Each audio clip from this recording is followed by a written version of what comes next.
タン古民家のキッチンですね。DIY 全部終わりました。壁紙貼って、上は照明ですよね。はい。で天井もね白く塗っております。キッチンはねもともとあったものをそのまま使ってますけど、ちょっとねシートとか貼ってます。でこの下クッションフロアですね、来ました。はい。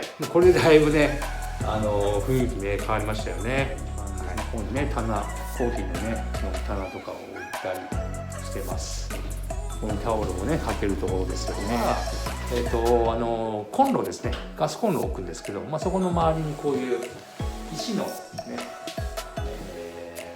これサイリングというかね、パネルをね石の、サイリング貼ってますね。耐熱の意味もありますし、見た目のね、おしゃれ感を出すためにこれを貼ってます。はい。ほとんど僕ではなくてうちの棟梁の奥さんがねリフォームやりました。はい。DIY をねやってきれいにします。本当ねビフォーアフターの写真もねちょっとつけたいと思うんですが、もともとねすごいボロボロのキッチンだったんですけど、自分でねこういう風にやってもですね本当におしゃれになります。ぜひねやってみたらいいと思います。古民家生活でね、おしゃれに楽しく過ごすために、DIY ねやってみました。多分10万もねかかってないと思いますね。7万ぐらいかな、そんな感じで、できたと思います。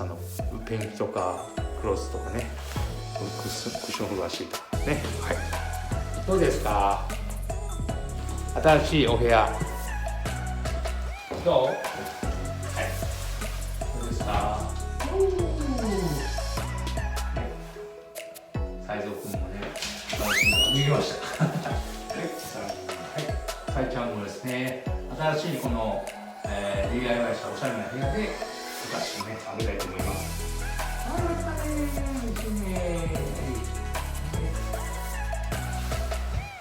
古民家生活ね、DIY しながらまた楽しみたいと思います。